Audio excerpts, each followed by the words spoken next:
నమస్కారం. బొజ్జ భిక్షమయ్య యూట్యూబ్ ఛానల్కు స్వాగతం, సుస్వాగతం.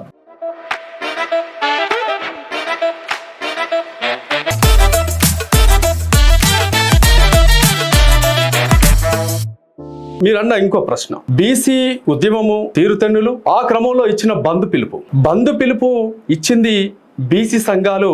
BC reservation 42% reservation Congress government ఎలక్షన్లు రాకముందు కామారెడ్డి డిక్లరేషన్ లో ప్రకటించిన విధంగా స్థానిక సంస్థల్లో 42% రిజర్వేషన్ ఇస్తామని హామీ ఇచ్చి అధికారంలోకి వచ్చింది. అమలు చేసే క్రమంలో జీవోలు అంటూ ఇంకో ఏదో చెప్తూ కుంటి సాకులు చెప్తూ కప్పిగంతులు వేస్తూ గవర్నర్ పంపించాం, ప్రెసిడెంట్ పంపించాం, కేంద్రం చేస్తలేదు, ఇవన్నీ చెప్తున్న క్రమంలో ఇలా బంధు కాళ్ళు ఇవ్వడం జరిగింది. కొన్ని బీసీ సంఘాల చేసి కొన్ని బీసీ సంఘాలు కలిపి ఎవరికి ఇదే బీసీ సంఘాలు మళ్ళీ ఏం చెప్తున్నాయి, ఇదే కాంగ్రెస్ పార్టీ ఇదే మళ్ళీ చెప్తుంది, ఇది 9th షెడ్యూల్ లో పెట్టాలి, ఆ 9th షెడ్యూల్ లో పెట్టేది పార్లమెంట్ లో తీర్మానం చేసి పెట్టాలి, అందుకు బీజేపీ సహకరిస్తలేదని చెప్పేసి కాంగ్రెస్ పార్టీ చెప్తున్నారు. నేను కూడా ప్రశ్నిస్తున్నా, బంధు గురించి చెప్తా, నేను ఒకటే ప్రశ్నిస్తున్నా. కామారెడ్డి డిక్లరేషన్ లో నువ్వు పెట్టినప్పుడు 9th షెడ్యూల్ లో పెడితేనే ఇది అమలు అవుతుందని నీకు తెలియదా? అంత గుడ్డిగా అంత తెలివిగా నువ్వు హామీ ఇచ్చినవా? ఒకవేళ ఇచ్చినావు అంటే నువ్వు బీసీ సమాజాన్ని మోసం చేయనికే నువ్వు ఇచ్చినావు అన్నమాట.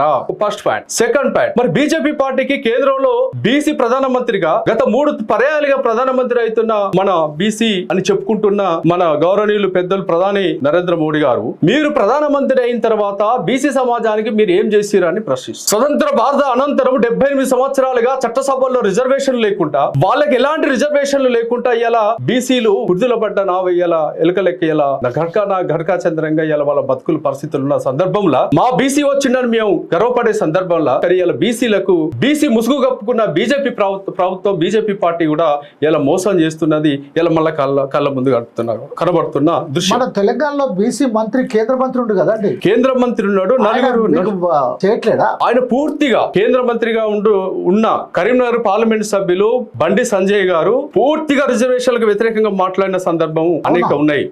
తెలంగాణలో బీసీ సమాజానికి బీసీ రిజర్వేషన్లు అమలు చేస్తే దేశవ్యాప్తంగా అమలు చేయాల్సిన పరిస్థితి వస్తుంది, కాబట్టి ఇక్కడనే వీటిని తుంగలో తొక్కాలి, ఇక్కడనే అడ్డుకోవాలి అని చెప్పిన దుర్మార్గ పరిస్థితి ఒక బీసీ అయ్యి ఉండి, బీసీ కేంద్ర మంత్రి అయ్యి ఉండి బండి సంజయ్ అన్న మాటలకు నేను సిగ్గుపడుతున్నా.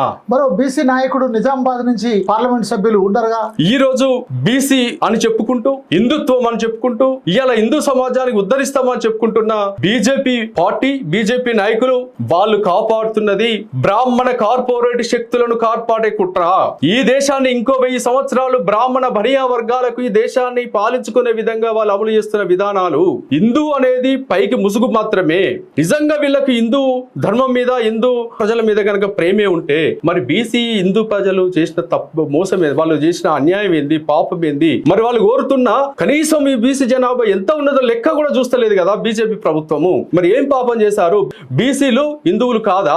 బీజేపీ దృష్టిలో ఓట్లు వేసే యంత్రాలా? వామపక్ష భావజాలం ఉందని చెప్పేటువంటి మరొక పార్లమెంట్ సభ్యులు ఈటల రాజేందర్ గారు కూడా దాంట్లో భాగమయ్యారుగా. ఈటల రాజేందర్ ఒకప్పుడు ఆ భావజాలం ఉన్నదని చెప్పుకుంటూ వ్యక్తి, అందుకు మనం గౌరవించినాం. కానీ ఎప్పుడైతే తన వ్యక్తిగత స్వార్థం కోసం, తన ఆస్తులు కాపాడుకోవడానికి ఒక బ్రాహ్మణ మనువాద ప్యాసిజాన్ని ఇలా అమలు చేస్తున్న ఈ బీజేపీ పార్టీలోకి ఎప్పుడైతే పోయిండో ఆయన పూర్తిగా మనవాదిగా మారిపోయిండు. బీసీ వాది కాదు, మనవాది కాదు, ఆయన పూర్తిగా మనవాదిగా మారిపోయిండు. కాబట్టి ఈటల రాజేందర్ ముసుగు కప్పుకున్న వ్యక్తే కాదు, సూడో వామపక్షవాదే కానీ ఆయన నిజమైన వామపక్షవాది కాదు. ఆయన ప్రజల కోసం పనిచేసే వ్యక్తి కాదు. ఆయన కోసం, ఆయన కుటుంబం కోసం, ఆయన పార్టీ కోసం పనిచేస్తున్న వ్యక్తిగానే మనం ఇప్పుడు చూడాల్సిన పరిస్థితి.